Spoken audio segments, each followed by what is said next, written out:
Welcome to the Apocalypse Show. Hey guys, what's up? This is your host, Apocalypse of the Apocalypse Show.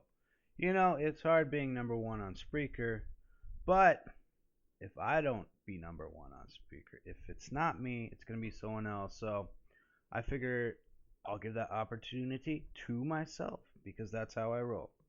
Anyways, today's episode, which is taking place at about 6:30 a.m. on a Sunday. That's right, 6:30 a.m. I bet half of you don't even get up at 6:30. No, highly doubtful. My schedule has changed to where I have to actually get up at 4 a.m. and I go to bed at 8. Well, the thing is, I'm in bed by 8. I toss and turn for about a half hour and then hopefully, I fall asleep. Because if I don't get a good night's sleep, man, my next day is screwed because I work 10-hour shifts. And the worst part about the 10-hour shifts is it takes me an hour to get home once I'm done. And man, traffic is a pain in the ass. If you use the I-17 in Phoenix, I know most of you probably never will, but using that during rush hour is a pain in the ass.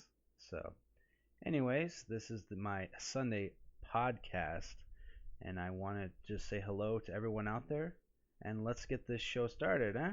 Now, all last week, there was a ton of drama. Certain hosts like to delete their shows and pretend they don't delete them or just rename them. That's not the case. That's not how it rolls. Anyways, that's what they're gonna do.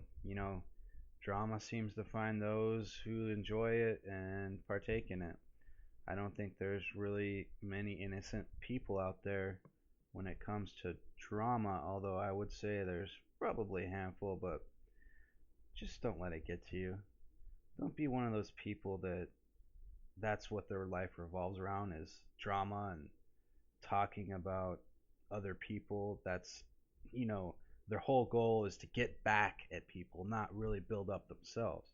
I think that's very self-destructive, and you see this in certain hosts is, they have to bring down others to build themselves up.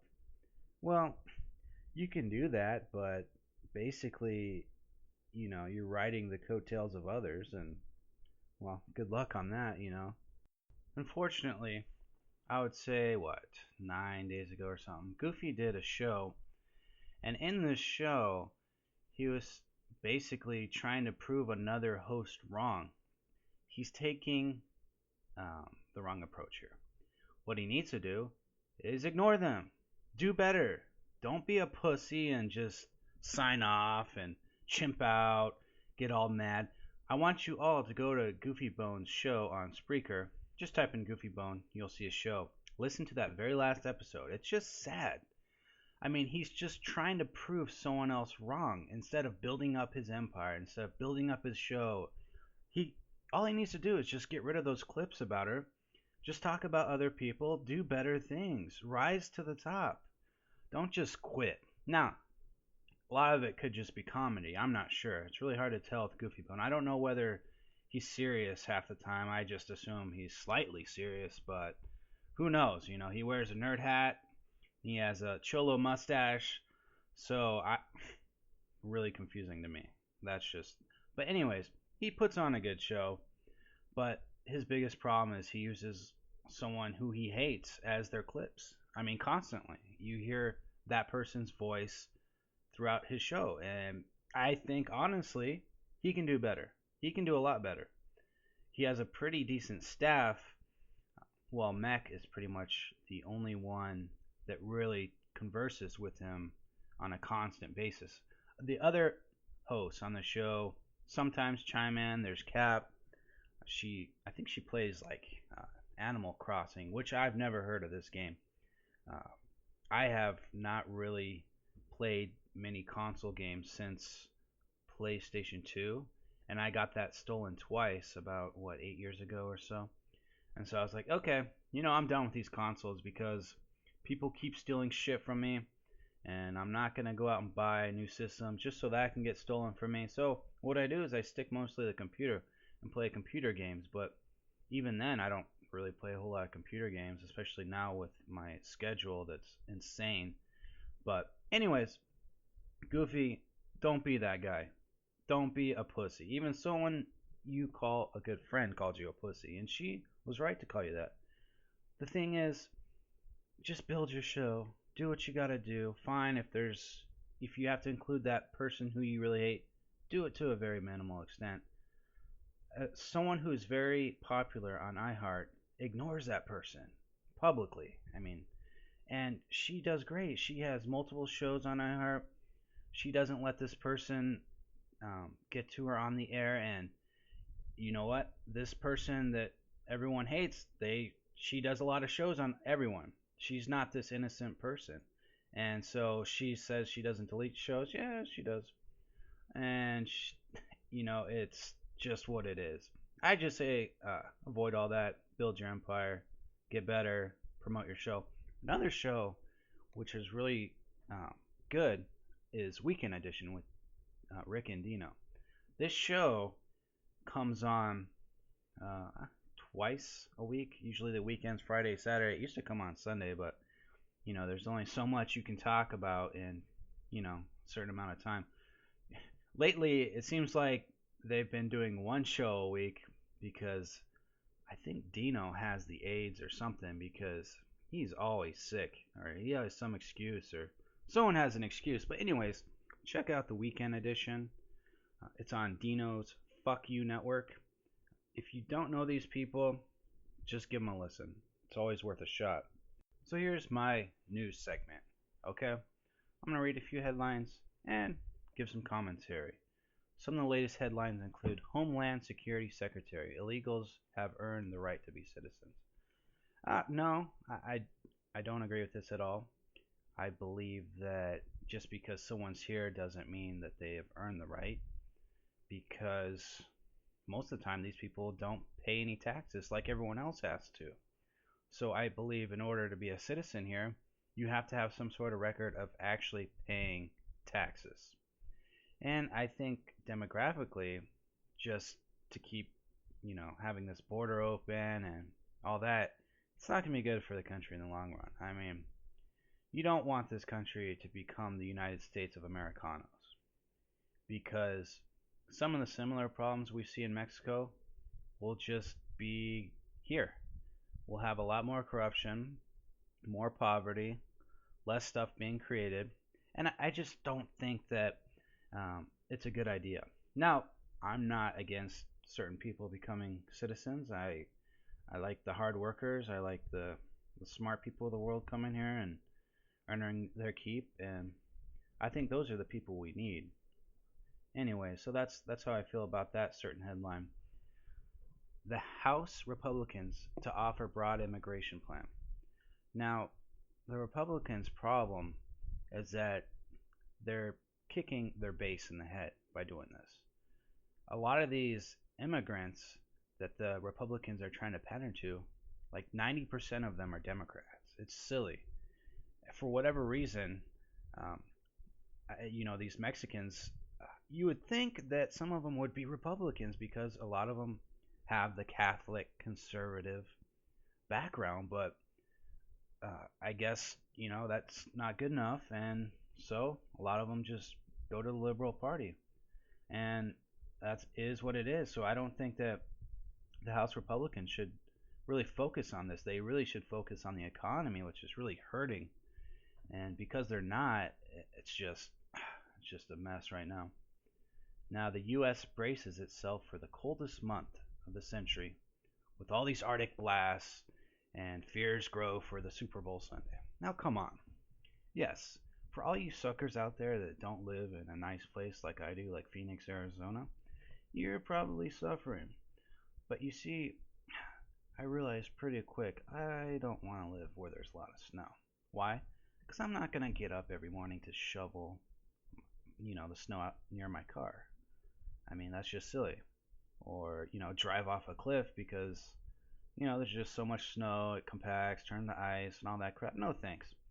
So basically, you guys basically chose to live wherever you're at. If you're in Vermont, like Dembski, guess what? You trade wonderful summer for shithole winter.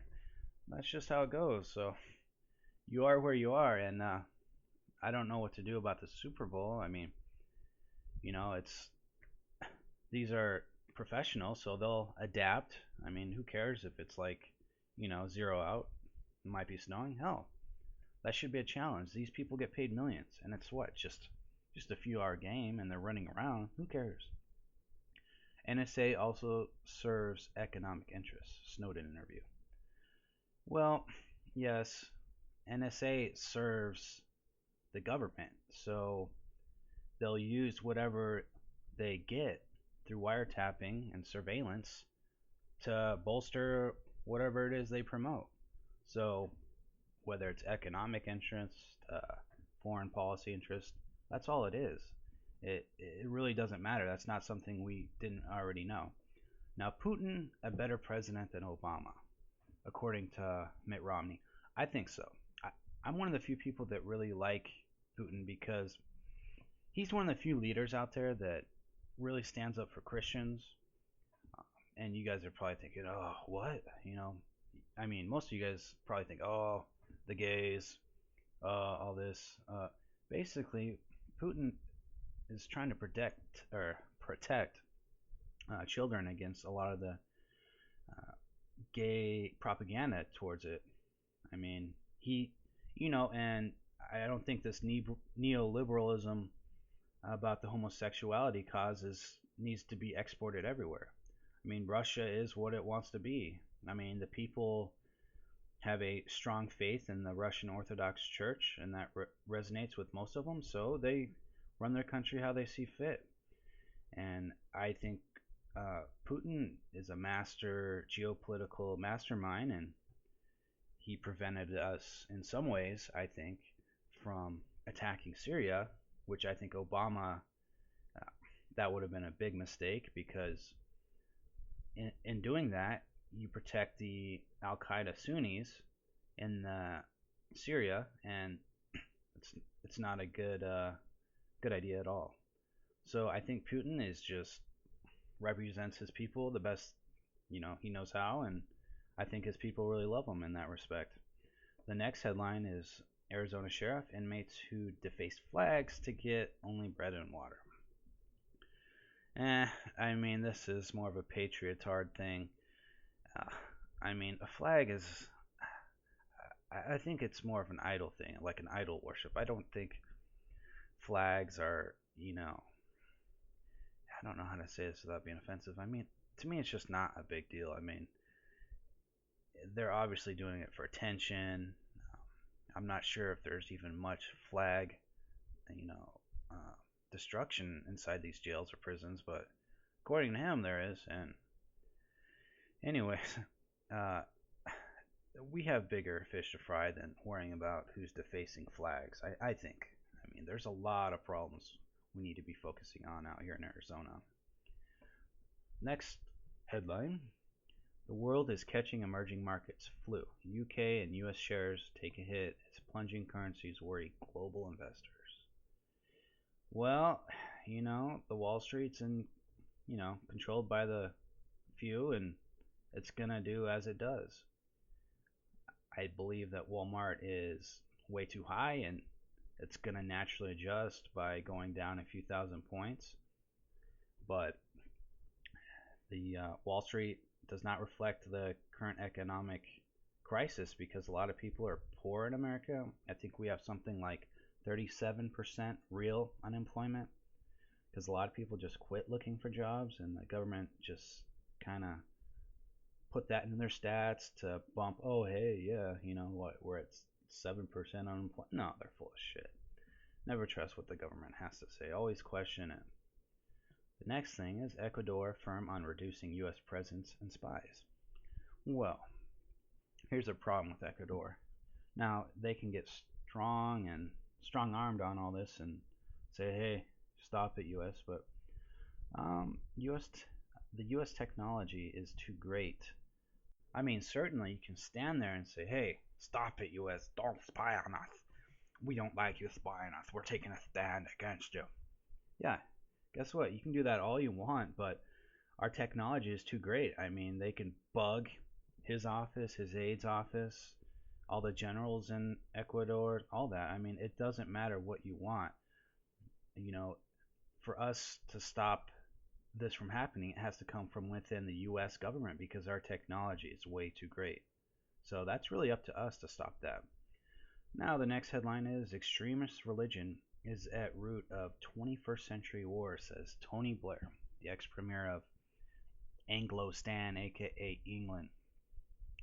Well, yes and no. The First World War was obviously about imperialism, and that was mostly European nations. All of them were Christian. So I, and then because of World War One, that sort of sparked World War Two. So I can't really say I agree with this. Oh, but I'm not gonna sit here and deny it either because there's a lot of religious conflicts that are going on even in places like Africa where Muslims and Christians are killing each other. So I mean, to me, yeah, it's always gonna be a problem, but I think the best solution is to sort of contain it, not really fight this. So, anyways, that was my new segment, readings and commentary, and I will speak to you guys later.